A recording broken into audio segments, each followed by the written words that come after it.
போன வாரம் என்ன பார்த்தோம்? விடுவிக்கிறவர். இந்த வாரம் யாரையாச்சும் விடுவித்தாரா? ஆண்டவர் யாரையாச்சும் விடுவித்தாரா? நம்மளை விடுவிக்கிற தேவன் விடுவித்தார் இல்லையா? ஜீவனோட இருக்கும் இல்லையா? அது போலதான் சலீம் சொன்னது போல ஹாஸ்பிட்டல்ல எத்தனை பேர் 2500 கார் இருக்குது. பட் கர்த்தர் கிருபையாய் நம்மளை இன்றைக்கு இங்க வச்சிருக்கிறார். கர்த்தர் நல்லவர். அவரு நேற்றும் என்றும் என்றும் மாறாத தேவன். இன்னைக்கு நம்ம இயேசுவின் 2ஆம் வருகை அதை குறித்து பார்க்கலாம். இயேசுவின் 2ஆம் வருகை. ஆமென். ஹல்லேலூயா.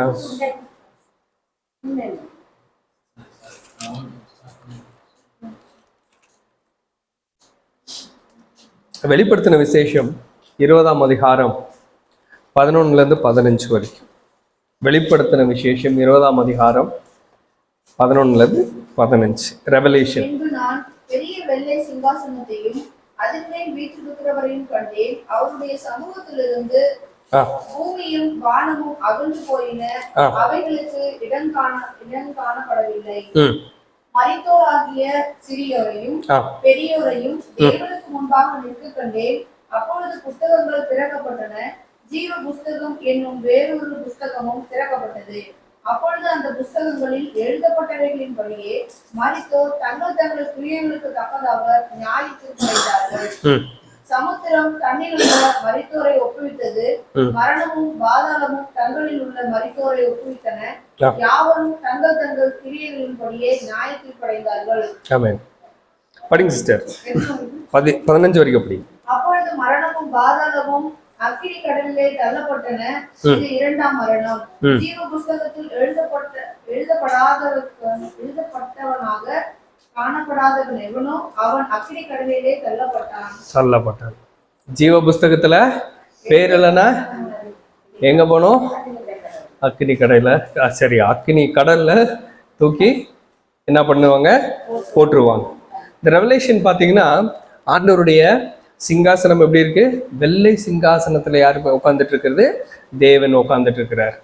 அதாவது இங்க யோவான் தரிசனங்களை பார்க்கும் பொழுதும் அவர் ஒவ்வொரு காரியத்தையும் என்ன பண்றாரு? இங்க ஞானமா எழுதி கொண்டே என்ன பண்றாரு?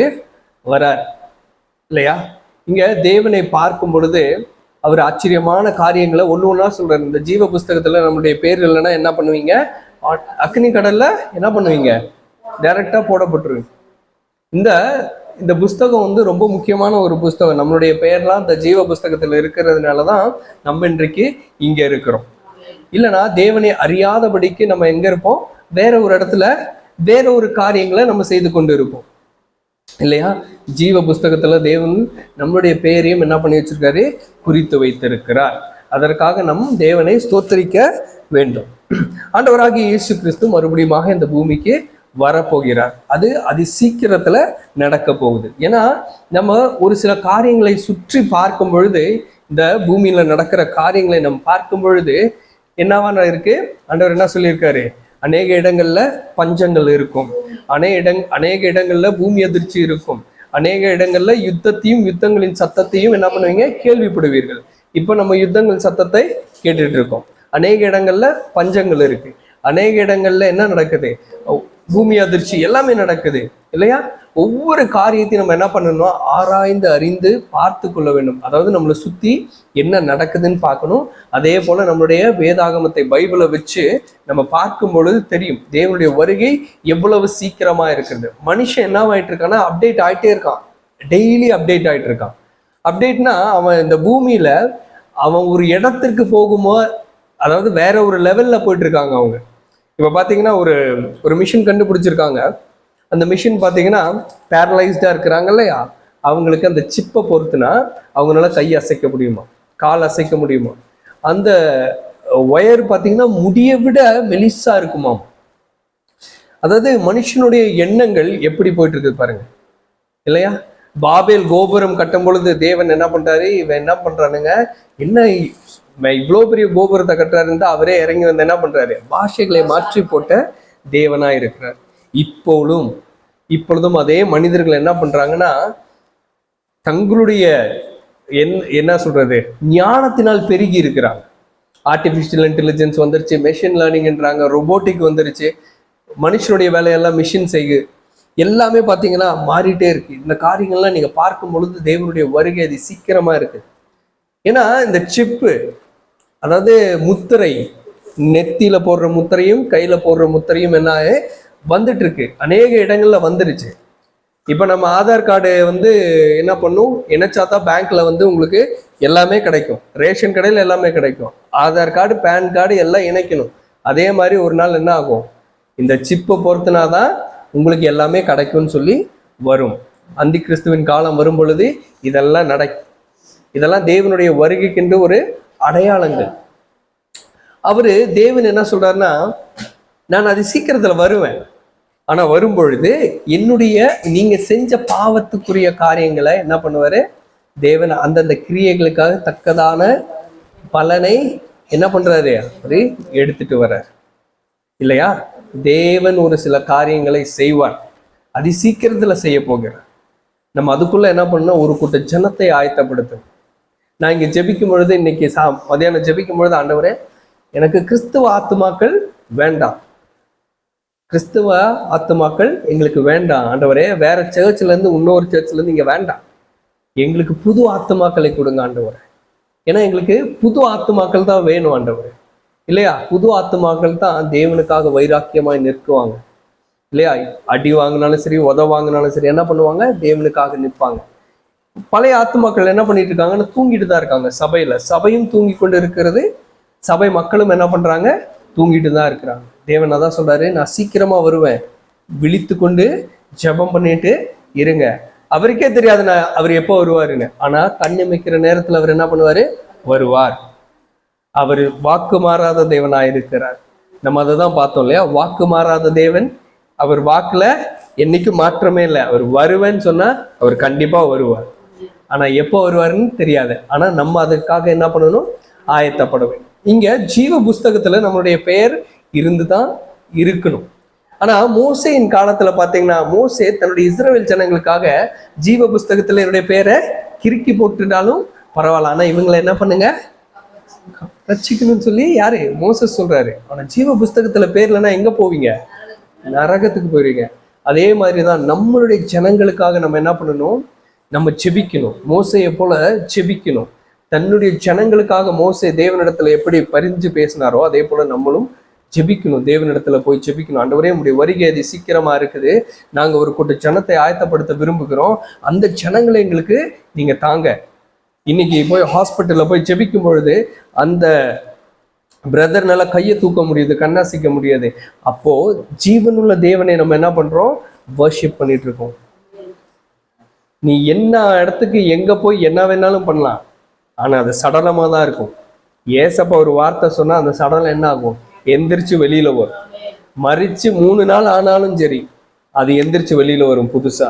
அதுதான் ஜீவனுள்ள தேவன். அப்போ ஆண்டவர் வருவேன்னு சொன்ன ஆண்டவர் மறுபடியும் இந்த பூமிக்கு வருவார். வரும் பொழுது அவரோடு கூட சேர்ந்து போகணும், கைவிட்டு போகக்கூடாது. அப்போ அதற்காக நம்ம ஆயத்தமாகணும். ஆண்டவராக இயேசு கிறிஸ்து வரும் பொழுது அவரோடு சந்தோஷமாய் நம்ம இந்த பூமியை விட்டு அவரோடு போயிடணும். அதற்கப்புறம் நடக்க போகிற காரியங்கள் பயங்கரமா இருக்கும். ரகசிய வருகையில போலன்னா அதுக்கப்புறம் நடக்க போற காரியங்கள், சம்பவிக்க போகிற காரியங்கள்லாம் பயங்கரமா இருக்கும். அதாவது இந்த பூமியிலயும் நமக்கு நிம்மதி இருக்காது. நம்ம பரலோகத்துக்கு போவோம்னு நினைச்சிட்டு சர்ச்சில் வர்ஷிப் நடத்திட்டு இருப்பாங்க. மரித்து போனதுக்கு அப்புறம் தான் தெரியும் நம்ம பரலோகத்துக்கும் போக முடியாது. ஏன்னா தேவனுடைய வருகை முடிஞ்சு போச்சு. ஏன்னா சபை தூங்கி கொண்டு இருக்குது இல்லையா.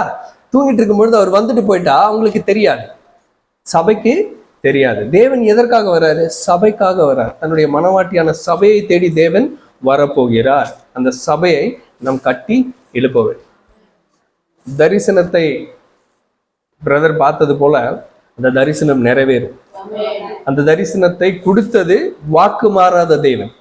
அந்த வாக்கு மாறாத தேவன் ஒரு தரிசனத்தை கொடுத்தால் அதை நிறைவேற்றுவார். தூங்கிட்டு இருந்த மகனை தட்டி எழுப்பி விடுற தேவன் அவர் இன்றைக்கும் ஜீவனுள்ள தேவனாய் இருக்கிறார். நம்மளுடைய சத்தத்தை கேட்கிற தேவனாய் இருக்கிறார். ஞானிகளை என்ன பண்றாரு? வெட்கப்படுத்துகிற தேவனா இருக்கிறார். பைத்தியங்களை என்ன பண்றாரு? தேர்ந்தெடுத்துக்கிறார். எனக்கு ஞானிங்கெல்லாம் வேண்டாம்ப்பா, அம்பானியெல்லாம் வேண்டாம்ப்பா, எனக்கு சலீம் போதும், எனக்கு பாபு போதும், எனக்கு அவங்கெல்லாம் வேண்டாம், நீங்க 2 பேர் போதும். அதுதான் தேவன், இல்லையா?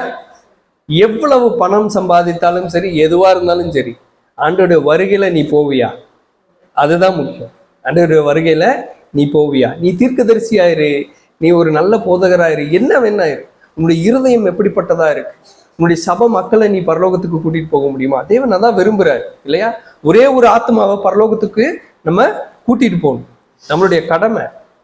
அந்த ஒரு ஆத்மாவையாச்சும் என்ன பண்ணணும்? பரலோகத்துக்கு கூட்டிட்டு போகணும். தேவன் என்ன பண்றாருன்னா அதை தான் விரும்புறாரு, இல்லையா? இந்த பூமியில ஒரு ஆத்மா ரட்சிக்கப்பட்டு கிறிஸ்துவை ஏற்றுக்கொண்டால் பரலோக ராஜ்யமே என்ன பண்ணுது? சந்தோஷப்படுது, இல்லையா? நம்ம பணம் சம்பாதிச்சு வீடு வாங்கணும்னு சந்தோஷப்படுதா பரலோகம்? இல்ல. கிறிஸ்துவை ஏற்றுக்கொண்டால் என்ன பண்ணுது? அந்த பரலோகம் என்ன பண்ணுது? சந்தோஷப்படுது. இன்னொரு கூட ஒரு வசனத்தை படிப்போம். அதே வெளிப்படுத்தின விசேஷம் 1ஆம் அதிகாரம் 7ஆம் வசனம்.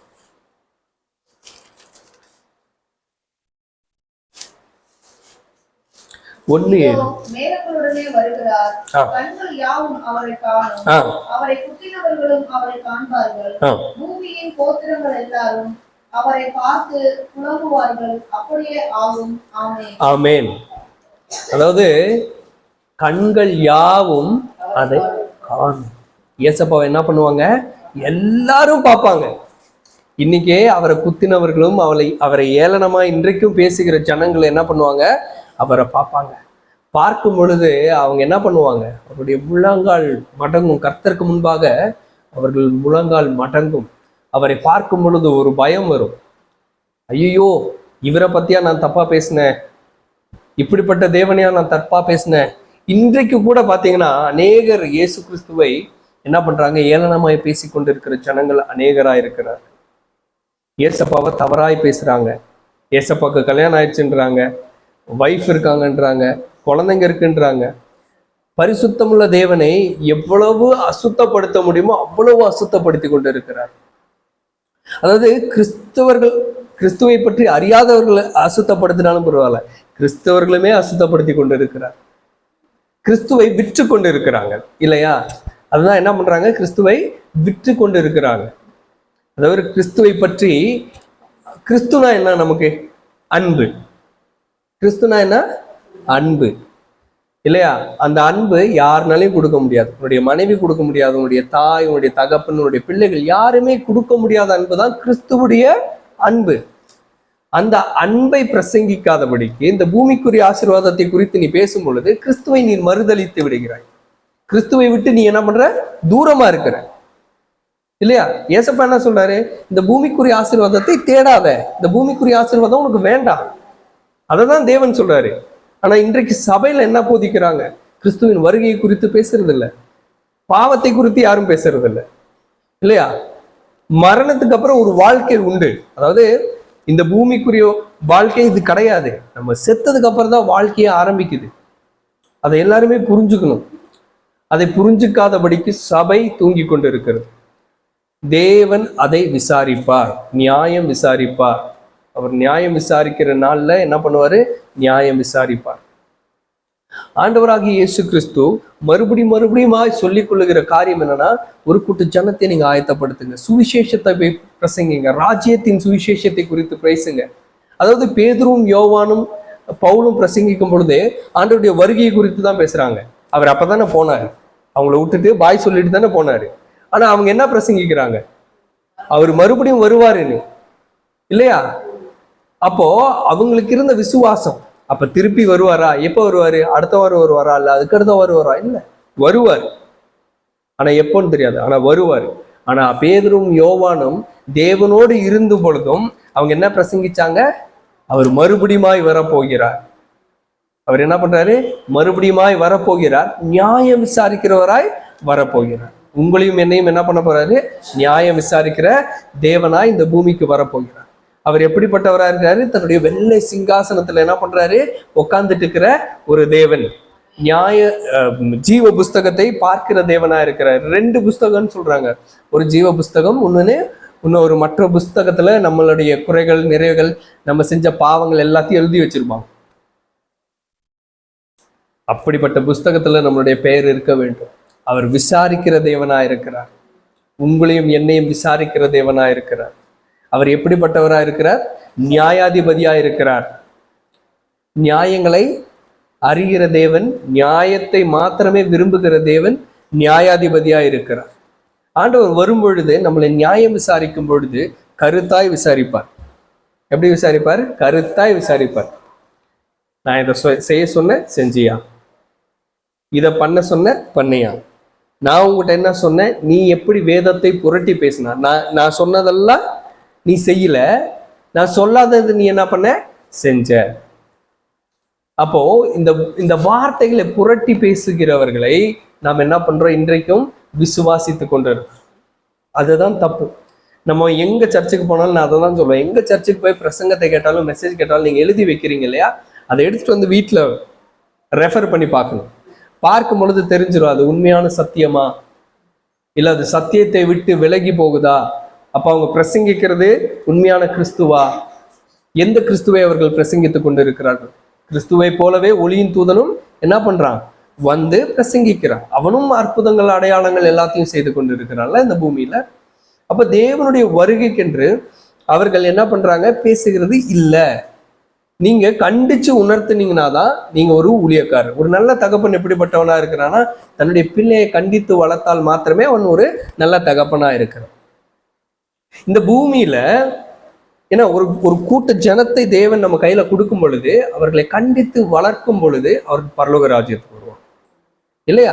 இன்னைக்கு நான் உங்களுடைய போக்கிலேயே உங்களைய மழுப்பி நான் பேசி வாரம் நீங்க இது ஆசீர்வாதமா இருப்பீங்க, ஆண்டவர் உங்களுக்கு இதை கொடுப்பாரு அதை கொடுப்பாருன்னு பேசிட்டே இருந்தேன்னா, நாளைக்கு நீங்க பரலோகத்துக்கு போனா நீங்க யாரை கர்ஸ் பண்ணுவீங்க? என்னதான் கர்ஸ் பண்ணுவீங்க. நீங்க பாவம் செய்றீங்க, பாவம் செய்யாதீங்க அப்படின்னு சொன்னா, ஓ நான் பாவம் செய்யறேன், நான் என்ன மாத்திக்கணும், தேவனுக்கு பிரியமாய் நான் நடந்து கொள்ளணும். ஏன்னா தேவன் நியாயம் விசாரிக்கும் பொழுது வேற மாதிரி விசாரிப்பார். இன்னைக்கு நாங்க விசாரிக்கிறது வேற மாதிரி இருக்கும், ஆனா கர்த்தரே விசாரிக்கும் பொழுது அது இன்னும் பயங்கரமா இருக்கும் இல்லையா? இப்ப ஒன்றும் இல்லை, ஒரு ஜட்ஜை நம்ம போய் மீட் பண்ணி நேர்ல நின்று பார்த்தாலே கையை கால்லாம் உதறும். இந்த அண்ட சராசரத்தையும் படைத்த தேவன், வார்த்தையினால் சிருஷ்டித்த ஒரே தேவன், அவர் உங்கள்கிட்ட ஒன் ஆன் ஒன் பேசும் பொழுது எப்படி இருக்கும் நீங்க நினைச்சு பாருங்க. அந்த ஒரு பயம் இல்லை கர்த்தர் மேல. என்ன ஒரு பயம் இல்லை கர்த்தர் மேல, சுத்தமா பயமே இல்லை. ஏன்னா அவர் மறுபடியும் ஒரு ஆட்டுக்குட்டியாய் வருவார்னு தான் பாக்குறாங்க தவிர அவர் சிங்கமாய் வரப்போகிறாருன்னு யாருக்கும் தெரியும். அவர் ஆட்டுக்குட்டியா இந்த டைம்ல வரப்போறது இல்ல, சிங்கமாய் வரப்போகிறார். யூத ராஜ சிங்கமா என்ன பண்ண போறாரு? தன்னுடைய முழு மகிமையோட இந்த பூமிக்கு வரப்போகிறார். அவர் வரும் பொழுது உங்களையும் என்னையும் நியாயம் விசாரிப்பார். அப்ப நம்ம என்ன பண்ணணும்? கர்த்தருக்காக வைராக்கியமாய் நிற்க வேண்டும், பரிசுத்தமாய் வாழ வேண்டும், நம்மளை பரிசுத்தத்துல காத்து கொள்ள வேண்டும். கர்த்தர் நமக்கு கற்றுக் கொடுத்த காரியங்களை நம்ம என்ன பண்ணணும்? செய்யணும். ராஜாதி ராஜா அந்த பூமிக்கு வரும் பொழுது நம்ம அவருடைய பிள்ளைகள் இல்லையா? நம்மளும் ராஜா தான். எங்க அப்பா ராஜான்னா நானும் ராஜா தான் இல்லையா? நீங்க இளவரசினா அவரு ராஜா, ராஜா பிள்ளைங்க நம்ம இல்லையா? நம்ம எதற்கும் கவலைப்பட வேண்டாம். எங்க அப்பா எங்க இருக்கிறாரோ நான் அங்கதான் இருப்பேன் இல்லையா? எங்க அப்பா எங்க இருக்காரோ அங்கதான் நான் இருப்பேன். எங்க அப்பா ஒரு இடத்துலயும் நான் ஒரு இடத்துலயும் இருந்தா அது அப்பா பிள்ளைக்கு அழகே கிடையாது இல்லையா? இன்னைக்கு நான் எங்க இருக்கணும் அங்கதான் என் மகன் இருப்பா இல்லையா? அப்ப அவ என் கூட இருந்தா தான் அவளுக்கு ஒரு மரியாதை இல்லையா? என் கூட வந்தா ஒரு மரியாதை, அவ தனியா போனாலும் அவளுக்கு ஒரு மரியாதை. இது நடக்குதா இல்லையா? இந்த பூமியிலே அதான் நடக்குது இல்லையா? என் கூட வந்தா என் மகளுக்கு ஒரு தனி மரியாதை, அவளே தனியா போனால்னா ஒரு மரியாதை. அதே ஏசப்பா நம்ம கூட வரும்பொழுது, எங்க அப்பா கூட நான் இருந்தேன்னா எனக்கு ஒரு செல்வாக்கு, ராஜாவின் மகன், ராஜாவோட மகள் இல்லையா? அப்போ எங்க அப்பா ராஜாவா இருக்கும் பொழுது, எங்க அப்பா ஒரு காரியத்தை என்கிட்ட சொல்லும் பொழுது, எங்க அப்பா சொல்ற காரியத்தை தான் நான் செய்ய முடியும். அப்படிதான் நீங்க செய்யணும். அதுதான் எங்க அப்பா விரும்புறாரு. எங்க அப்பாவுக்கு பிடிக்காத காரியத்தை நான் செய்ய மாட்டேன். அவர் வருவேன்னு சொல்லியிருக்காரு. அப்போ நம்ம ஒரு கூட்ட ஜனத்தை ஆயத்தப்படுத்தணும். எங்க அப்பாக்காக நான் என்ன பண்ணும்? நான் ஒரு கூட்ட ஜனத்தை ஆயத்தப்படுத்தணும். அநேக இடங்களுக்கு நம்ம போகணும். நம்ம பவுலை போல ஊழியம் வேணும்னு நீங்க கேட்டாலும் அவர் கொடுக்க மாட்டார். ஏன்னா பவுலின் ஊழியம் மிக கடினமான ஊழியம். அந்த ஊழியத்தை ஒரு சிலருக்கு மாத்திரம்தான் தேவன் கொடுப்பார். பவுலோட ஊழியத்தை பேதுருக்கும், பேதுரோட ஊழியத்தை பவுலுக்கும் தேவன் கொடுக்க மாட்டார். அவர்களுக்கு என்ன ஊழியமோ அதை தேவன் கொடுப்பார். ஏன்னா ஒரு சில காரியங்கள் தேவனால் நியமிக்கப்படுகிற காரியமா இருக்கு.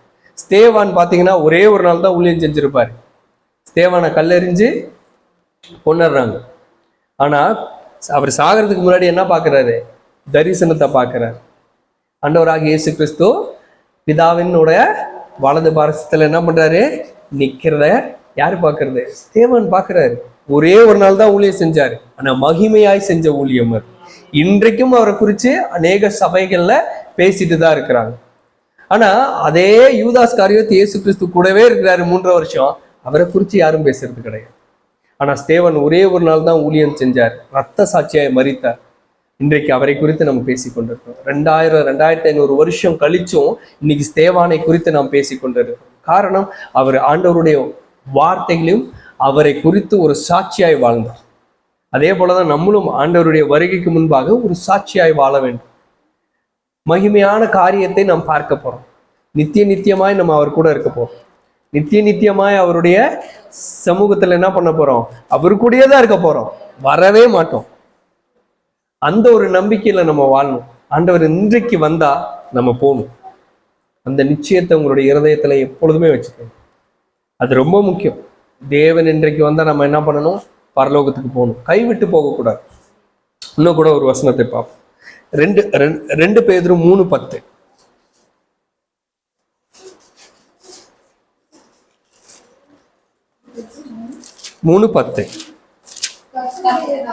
இரவிலே திருடன் வருகிற விதமாய் வரும்.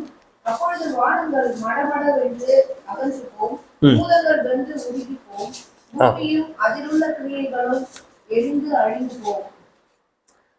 திருப்பி படி சிஸ்டர் வாசனம். கர்த்தருடைய நாள் இரவில் திருடன் வருகிறது போல என்னவாகும்? வரும். வானங்கள் வானம் என்ன போகுமா? அகன்று போகும். பூதங்கள் வெந்து உருகி போகும். எரிந்து அழிந்து போகும். அதாவது இந்த வசனம் ரொம்ப முக்கியமான ஒரு வசனம். சரியா? வானங்களும் பூமியும் நீங்க எங்கேயும் போய் ஒளிஞ்சுக்க முடியாது. எல்லாம் அவர் வரும்பொழுது என்ன ஆகும்? வெந்து உருகி போகும். இல்லையா? ஒரு நெருப்பு பக்கத்துல போய் நிற்க முடியாது நம்மளால. ஒரு சூரியனை நேரா பார்க்க முடியாது. சூரியனை சிருஷ்டித்த தேவன் இந்த பூமிக்கு வரும்பொழுது எல்லாம் உருகி போகும். நம்ம எங்கேயும் போய் ஒளிஞ்சுக்க முடியாது. என்ன ஆக முடியாது? ஒளிஞ்சுக்க முடியாது. தேவன் வரும்பொழுது அவர் நம்மளை நியாயம் விசாரிப்பார். அவர் என்ன பண்ணுவாரு? திருடனை போல வரப்போறார். திருடன் எப்போ வருவான்னு நமக்கு தெரியாது. சிசிடிவி போட்டாலும் புகையை அடிச்சுட்டு திருடிட்டு போயிடுறானுங்க, இல்லையா? ஆனா இவர் வரும்பொழுது எப்படி? திருடனை போல வருவாரு. ஆனா யாரை திருட போறாரு? அவரு நம்மளை திருடிட்டு போறாரு. யாரை திருட போறாரு? நம்மளுக்காக அவர் வர்றாரு. எப்படி வர்றாரு? திருடனை போல வந்துட்டு நம்மளை அப்படியே கூட்டிட்டு போயிடுவார். அப்போ அந்த அவர் வரும்பொழுது நாம் அவரோட என்ன பண்ணணும்? போயிடணும். நம்ம செத்தாலும் இங்க இருந்தாலும் கர்த்தருக்காக இருக்கணும். அதுதான் முக்கியம். ஆண்டவருக்காக என்ன பண்ணணும்? நிற்கணும். நம்ம ஒரு கூட்ட ஜனம்தான். ஆனா பிற்காலத்துல வருகிற நாட்கள்ல இன்னும் அநேக ஜனங்கள் வருவாங்க. இங்க ஸ்டார்ட் பண்ணி 3 மாசம் ஆச்சு. ஒரு நாள் கூட ஸ்டாப் ஆகல, ஒரு நாள் கூட தடையாகல. இது தேவனுடைய சித்தம். இது இந்த இடத்துல தேவனுடைய கரம் இருக்கிறதுனாலதான் இந்த 3 மாசம் ஒரு நாள் கூட தடையாகாம இந்த இடத்துல பிரேயர் நடந்துட்டு இருக்கு. இங்க தேவனுடைய சித்தம் இல்லைன்னா நடந்திருக்காது. ஒரு நாள் ஒரு வாரத்தோட அந்த பிரேயர் நின்று போயிருக்கு. ஆனா இது தேவனுடைய சித்தம். தேவனுடைய கரம் இந்த சபை மேல இருக்கு. கர்த்தர் அவர் கொடுத்த தரிசனங்கள்ல மாற்றமே இல்லை. நம்ம ஒரு கூட்ட ஜனத்தை ஆயத்தப்படுத்துவோம்னா ஆயத்தப்படுத்தி தான் ஆகும். தேவனுக்காக ஒரு கூட்ட ஜனத்தை நம்ம ஆயத்தப்படுத்துவோம். இங்க இருக்கிற ஒவ்வொருவரும் ஆயத்தப்படுத்தி தான் ஆகும். அவர் வரும் பொழுது இந்த இடம் பெருசா இருக்கும். நம்ம இங்க இருக்க மாட்டோம், வேற இடத்துக்கு போவோம். அந்த இடத்துல வழுகி பெருக்குவோம். நம்ம நீங்க ஜெபிக்கிற ஜெபம் எப்படியா இருக்குன்னா, ஆண்டவரே வேற சபையில இருந்து எந்த ஒரு ஆத்மாவும் எங்களுக்கு வேணாம் ஆண்டவரே, புதுசா கொடுங்க ஆண்டவர். எப்படி கேட்கணும்? புதுசா கொடுங்க ஏசப்பா. ஃப்ரெஷ் பீஸ் வேணும் ஆண்டவர், எங்களுக்கு ஃப்ரெஷ்ஷாக கொடுங்க. சிக்கன் கடைக்கு போனால் மட்டும் ஃப்ரெஷ்ஷான்னு கேட்பீங்க, மட்டன் கடைக்கு போனால் ஃப்ரெஷ்ஷான்னு கேட்பீங்க. ஆத்மா மட்டும் பழசு வேணுமா? வேண்டாம் ஆண்டவர், எங்களுக்கு ஃப்ரெஷ்ஷாக வேணும் ஏசப்பா எல்லாமே. ஏன்னா ஃப்ரெஷ்ஷாக தான் அவரு விரும்புவார் இல்லையா? தண்ணியை கூட என்ன பண்ணுவார், திராட்சை ரசமாய் மாற்றி என்ன பண்ணுவார், ஃப்ரெஷ்ஷாக கொடுப்பாரு என் தேவன். ஏசப்பா வரும்பொழுது எவ்வளோ ஒரு சந்தோஷமா இருக்குன்னு நினச்சி பாருங்க. எங்கள் அப்பா வராரு, நம்ம அவருடைய பிள்ளைங்க, எங்கள் அப்பா வந்தா அவர் கூட போயிடுவோன்னு சொல்லி அந்த ஒரு சந்தோஷம் இருக்கணும் எப்பொழுதும் நம்மகிட்ட. எப்பொழுதும் மூஞ்ச சோகமாக வச்சுட்டு இருந்தீங்கன்னா, சே இதை கூட்டிகிட்டு போனால் அங்கே சந்தோஷம் எனக்கு போயிடும்னு அவர் நினைக்கக்கூடாது. அவர் யோசிப்பார் இல்லையா, இவர்களை கூட்டிகிட்டு போனால் பரலோக சோகமாயிரும், இங்கே இருமா நான் போறேன்ட்டு அவர் போயிடுவாரு. அதனால நீங்கள்லாம் கொஞ்சம் சந்தோஷமா எப்பொழுதுமே தேவனோட நெருங்கி இருக்கும். அதான் ரொம்ப முக்கியம். மத்தேயு 24:44 படிங்க. Matthew chapter 24:44. நீங்கள் நினையாத நாளிகையிலே மனுஷகுமாரன் வருவார், ஆதலால் நீங்களும் ஆயத்தமாயிருங்கள். நீங்களும் ஆயத்தமாய் இருங்கள். எப்படி இருக்கணுமா? ஆயத்தமா இருக்கணும். ஆயத்தமா இல்லைன்னா என்ன பண்ணுவீங்க? அவ்வளவுதான். ஆண்டவராகிய இயேசு கிறிஸ்து அவர் சொன்ன மாதிரி இருப்பாரு இல்லையா? 23 படிங்க சிஸ்டர். 24:23 மத்தேயு. கிறிஸ்து இங்கே இருக்கிறார், அதோ அங்கே இருக்கிறார் என்று எவனாயிலும் சொன்னால் நம்பாதே. போதும். இதோ கிறிஸ்து இங்க இருக்கிறாரு, கிறிஸ்து அங்கே இருக்கிறாருன்னு சொன்னா நீங்க நம்பாதீங்க. ஏன்னா இதெல்லாம் கடைசி நாட்கள்ல தேவன் என்ன பண்றாரு சொல்றாரு, இதெல்லாம் நடக்கும், இதெல்லாம் சம்பவிக்கிற காரியங்களை தேவன் என்ன பண்றாரு, அந்த 24ஆம் அதிகாரம் முழுசும் என்ன பண்றாங்கன்னா ஆண்டவரே நமக்கு சொல்லியிருக்கிறார். சரியா? அதாவது கள்ள கிறிஸ்துக்களும் கள்ள என்ன போதகர்களும் என்ன பண்ணுவாங்க, எழும்பி வருவாங்க. அதாவது அடுத்த வசனம் படிங்க சிஸ்டர், அப்படியே படிங்களேன் 23ல இருந்து.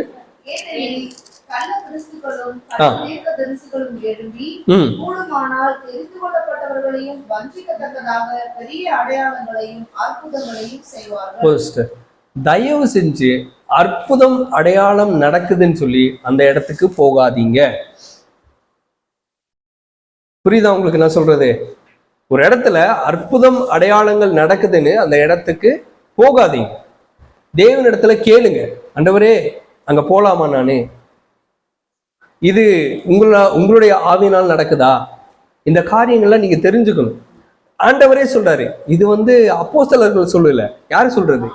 ஏசப்பா சொல்றாரு. அவரே சொல்றாரு. என்ன சொல்றாரு?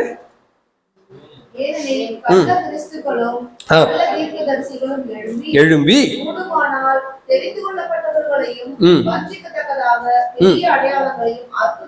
பெரிய பெரிய அற்புதங்களையும் அடையாளங்களையும் என்ன செய்வாங்க. ஆனா நீங்க ஜாக்கிரதையா இருங்க. தெரிந்து கொள்ளப்பட்டவர்கள் நம்ம பார்த்தோம் இல்லையா, தெரிந்து கொள்ளப்பட்டவர்களை தான் என்ன பண்றான் பிசாசு வஞ்சிக்கிறான். ஏன்னா அவங்கள தான் அவன் டார்கெட் பண்ணுவான். ஏன்னா கிறிஸ்துவை பத்தி அவங்களுக்கு நல்லா தெரியும் இல்லையா, அதனால அவங்கள தான் என்ன பண்றான் பிசாசு, அவங்கள தான் டார்கெட் பண்றான். அடுத்த வசனம் படிங்க சிஸ்டர். உங்களுக்கு அறிவித்திருக்கிறேன். ஆகையால் வனாந்திரத்தில் இருக்கிறார் என்று சொல்வார்களானால் புறப்படாதிருங்கள். இதோ அறை வீட்டிற்குள் இருக்கிறார் என்று சொல்வார்களானால் நம்பாதிருங்கள். மின்னல் கிழக்கிலிருந்து தோன்றி வரைக்கும் பிரகாசிக்கிறது போல மனுஷகுமாரனுடைய வருகையும் இருக்கும். எப்படி இருக்கும் மனுஷகுமாரனுடைய வருகை? அப்படியே மின்னல் போல. அதுதான் சொல்றாரு, நான் வரும்பொழுது எல்லாருமே பார்ப்பாங்க என்ன இல்லையா? அதாவது தேவன் பாருங்களேன், நம்மள்ட்ட என்னென்ன காரியங்களை, ஒரு மனுஷனுக்கு தேவையான அத்தனை காரியங்களையும் இந்த புக்ல பரிசுத்த வேதாகமத்துல என்ன பண்ணி வச்சிருக்காரு, எழுதி கொடுத்துட்டு போயிருக்காரு. உங்களுக்கு என்னெல்லாம் வேணுமோ எல்லாமே இருக்கு. ஒரு மனுஷன் பிறப்புல இருந்து இறப்பு வரைக்கும் எல்லாமே இருக்கு. இந்த பூமி எப்படி ஸ்டார்ட் ஆச்சு, எப்படி முடிய போகுதுன்றது இருக்கு இல்லையா? எந்த ஒரு புஸ்தகத்திலையும் இந்த மாதிரி ஒரு டீட்டெயில்ஸ் எங்கேயுமே நீங்க பார்க்க முடியாது. அந்த ஹாஸ்பிட்டல்ல என்ன அனஸ்தீசியாவா அது எப்படி கண்டுபிடிச்சாங்கன்னு தெரியுமா உங்களுக்கு? ஆதாமோட அதான் அவர் பைபிள் படிச்சுட்டு யோசிச்சுட்டு இருக்கும் பொழுது அயர்ந்த நித்திரை அந்த ஒரே ஒரு வார்த்தையில தேவன் பேசி அப்படிப்பட்ட ஒரு மருந்தை கண்டுபிடிச்சாருங்க. இந்த பைபிள்ல இருந்து தான் லாவே இருக்கு இன்னைக்கு, இல்லையா?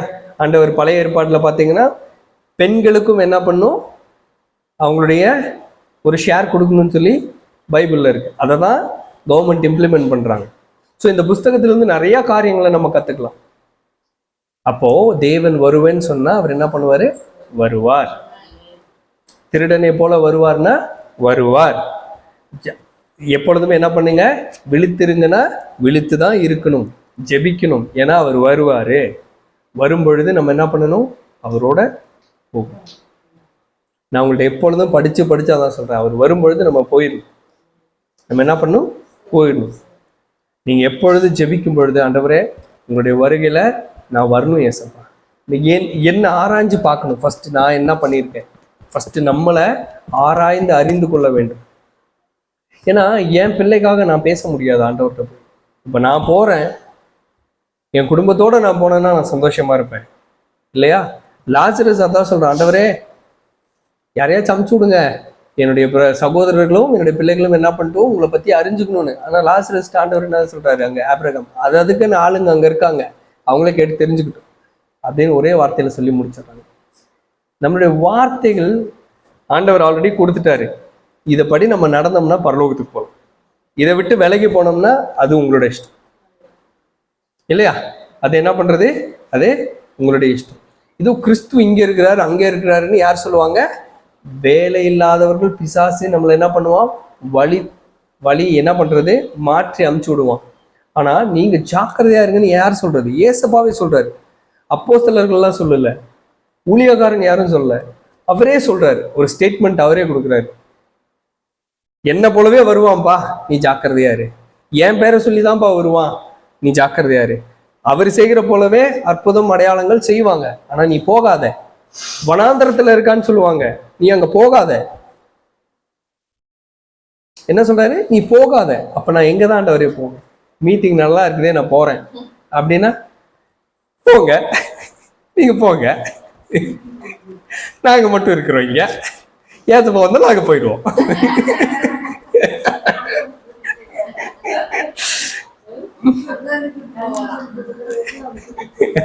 சரி, லூக்கா 17:26 படிங்க.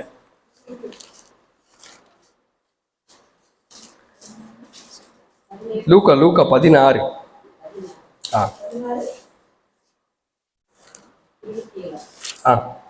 அப்பொழுது அவன் மனுஷகுமாரன் தம்முடைய பிதாவின் மகிமையின்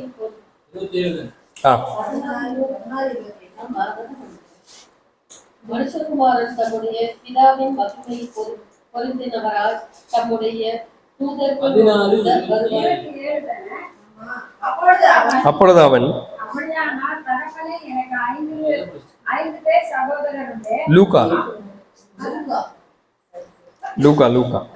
அப்பொழுது அவன், அப்படியானால் தகப்பனே, எனக்கு 5 பேர் சகோதரர் உண்டு, அவர்களும் வேதனையுள்ள இந்த இடத்துக்கு வராதபடி அவன் போய் அவர்களுக்கு சாட்சியாக அறிவிக்கும் பொருட்டு நீர் அவனை என் தகப்பன் வீட்டுக்கு அனுப்பும்படி உன்னை வேண்டிக் கொள்கிறேன் என்றான். என்ன பாத்தீங்களா? அதான் லாசரஸோட காரியத்தை நான் சொன்னேன் இல்லையா?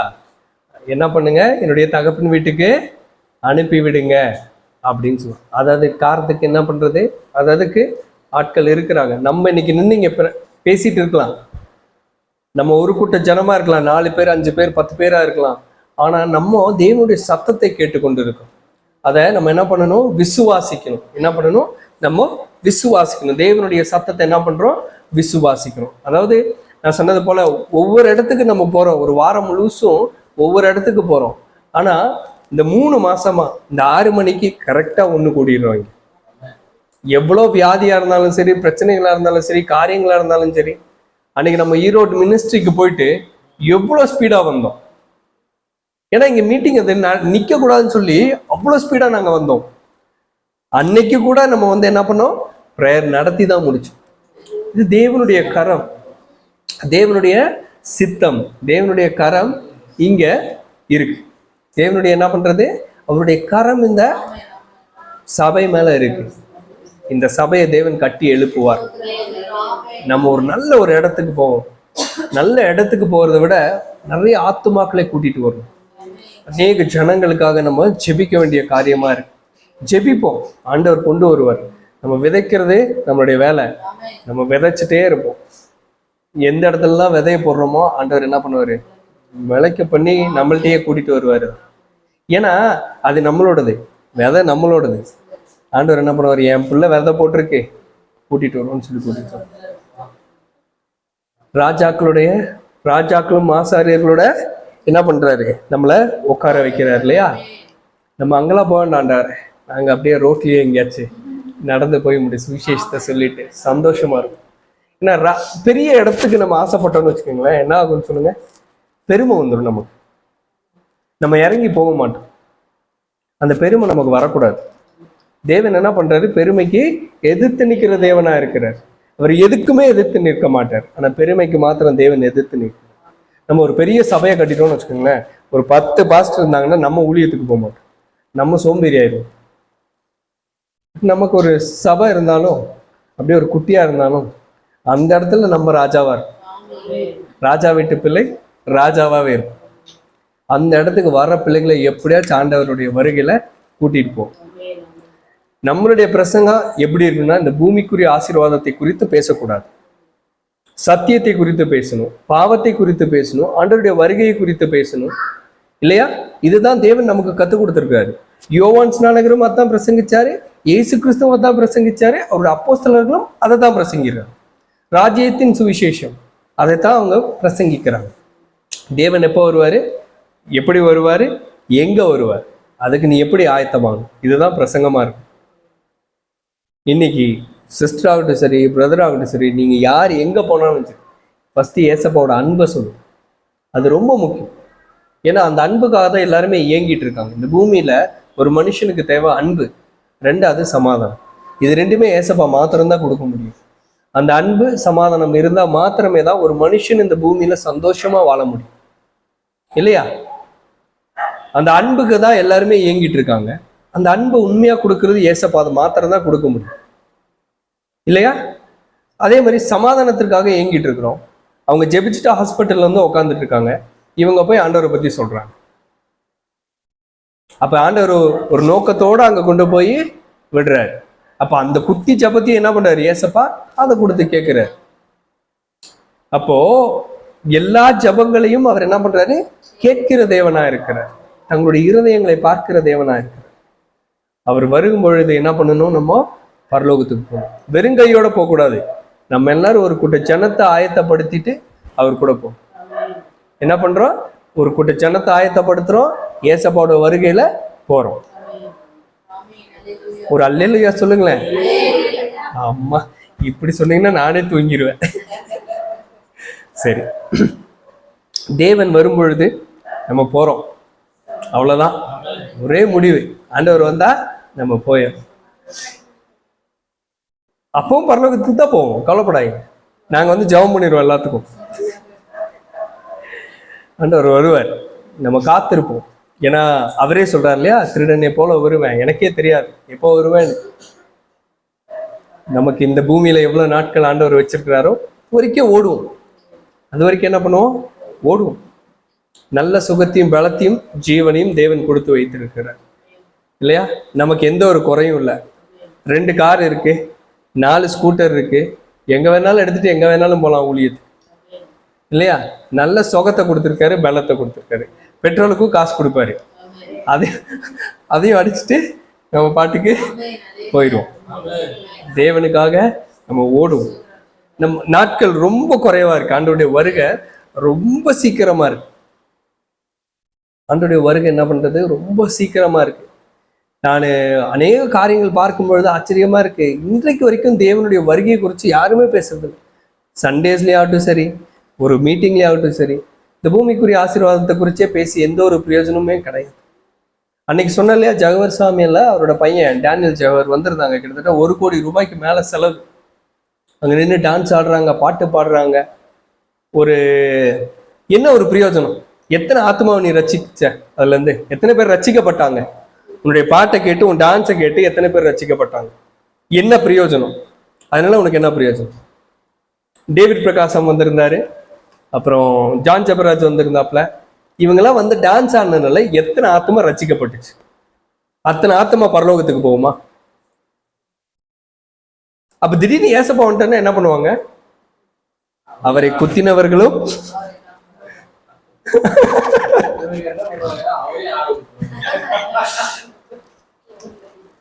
அவரு எப்படி ஆட மாட்டார்.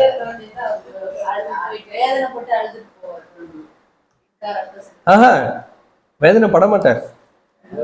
அவரு வரும்போது ராஜாவா வருவார், அப்புறம்லாம் வேதனை பட மாட்டார். அவருக்கு இப்ப நம்ம இருக்கிறது கிரேஸ் பீரியட்ல இருக்கும், கிருபை நாட்கள்ல இருக்கும். இந்த கிரேஸை நம்ம கரெக்டா யூஸ் பண்ணிக்கிட்டோம்னா தப்பிச்சோம். அப்படி அதுதான் வந்து சங்கீதம் 2ஆம் அதிகாரத்துல நீங்க பார்க்கலாம். குமாரனுடைய வரும் கோபத்துல என்ன பண்ணுங்க, 2ஆம் அதிகாரம் படிங்களா, சங்கீதம் 2:11 நினைக்கிறேன். அது படிங்க, சங்கீதம் 2. எனக்கு ரொம்ப பிடிச்ச வாசனம் அது. 11 படிங்களேன். இல்ல மேல படிங்க, அது படிங்களா, 5ல இருந்தே படிங்க. அப்பொழுது அவர் தமது கோபத்திலே அவர்களோட பேசி தமது உக்கிரத்திலே அவர்களை கலகம் பண்ணுவார். நான் என்னுடைய பரிசுத்த பர்வதமாகிய சீயோன் மீது என்னுடைய ராஜாவை அபிஷேகம் பண்ணி வைத்தேன் என்றார். தீர்மானத்தின் விவரம் சொல்லுவேன். கர்த்தர் என்னை நோக்கி, நீர் என்னுடைய குமாரன், இன்று நான் உம்மை ஜெனிப்பித்தேன், என்னை கேளும், அப்பொழுது ஜாதிகள் உமக்கு சுதந்திரமாகவும், என்னை கேள், ஜாதிகளை உனக்கு சுதந்திரமாய் பூமியின் எல்லைகளை உமக்கு சொந்தமாகவும் கொடுப்பேன். இருப்பு கோளால் அவர்களை நொறுக்கி சுயக்காலத்தை போல் அவர்களை உடைத்து போடுவீர் என்று சொன்னார். இப்பொழுது ராஜாக்களை உணர்வடையுங்கள், பூமியின் நியாயாதிபதிகளை எச்சரிக்கையாயிருங்கள், பயத்துடனே கர்த்தரை சேவியுங்கள், அடக்கத்துடனே கழிவுங்கள். அடுத்த வசனம் படிங்க. குமாரன் கோபம் கொள்ளாமல் நீங்கள் வழியிலே அழியாமலும் இருக்கும்படிக்கு அவரை முத்தம் செய்யுங்கள். கொஞ்ச காலத்திலே அவருடைய கோபம் பற்றி எரியும், அவரை அண்டிக் கொள்ளுகிறவர்கள் யாவரும் பாக்கியவான்கள். அந்த வசனம் தான் ரொம்ப முக்கியமான ஒரு வசனம். அது யாரு? தாவீது ராஜாக்கு என்ன பண்றாரு? ஆண்டவரே ஒரு வெளிப்படுத்தல் மாதிரி கொடுக்குறாரு. அந்த வசனம் பார்த்தீங்கன்னா பயங்கரமான ஒரு வசனம். யாருமே அதை வந்து ரொம்ப லேசா சங்கீதம் படிக்கும் பொழுது லேசா படிச்சுட்டு போயிடும். ஆனா இந்த 2ஆம் அதிகாரத்துல இந்த 12ஆம் வசனம் ரொம்ப முக்கியமான. குமாரன் கோபம் கொள்ளாமலும் நீங்கள் வழியில் அழியாமலும் இருக்கும்படிக்கு அவரை முத்தம் செய்யுங்கள்.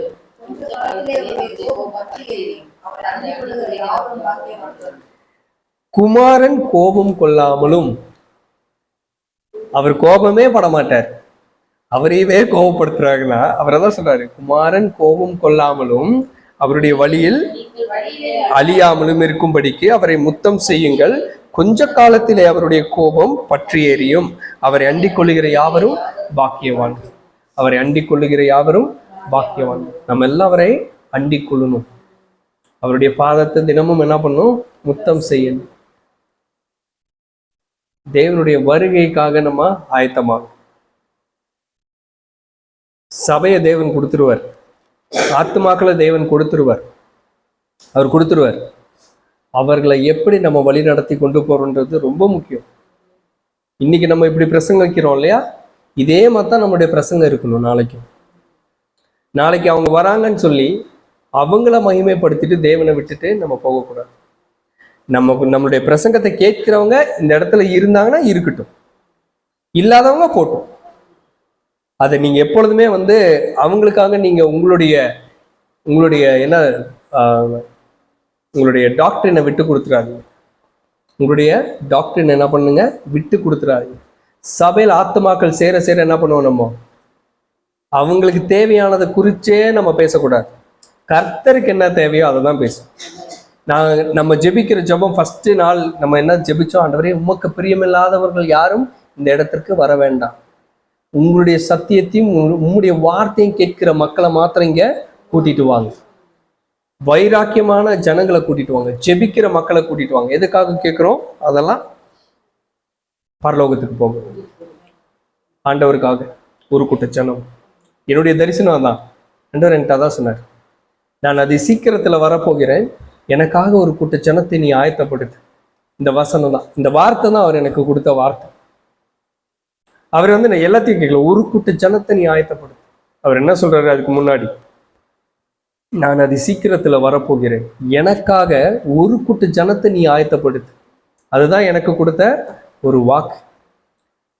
அவர் வாக்கு மாறாத தேவன். அப்ப நான் ஒரு கூட்ட ஜனத்தை நான் ஆயத்தப்படுத்தணும்.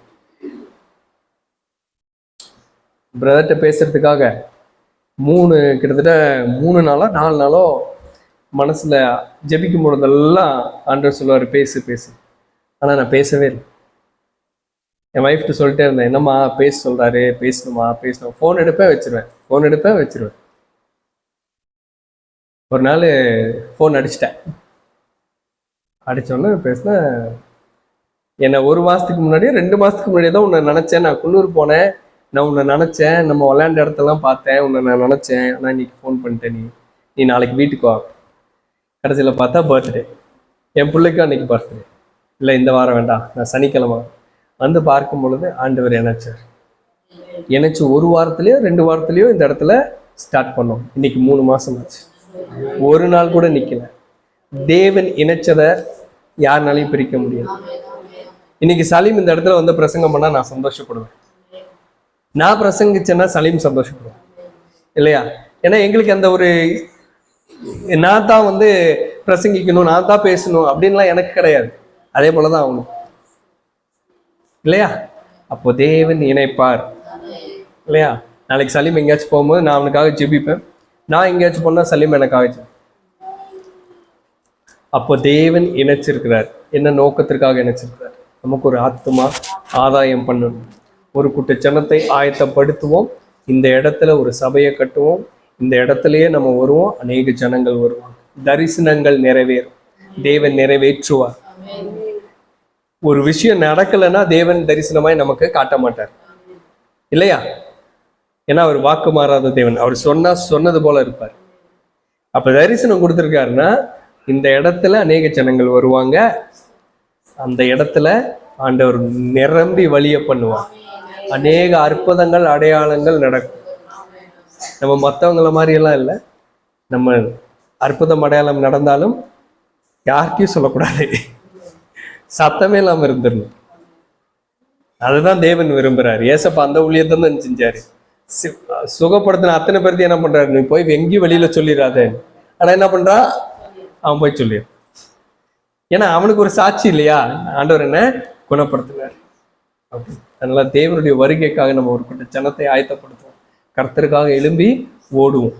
நமக்கு இன்னும் ஜீவன் ஆண்டவர் கொடுத்து வைப்பார். அப்போ நம்ம ஓடுவோம். நம்ம எல்லாரும் ஓடுவோம்.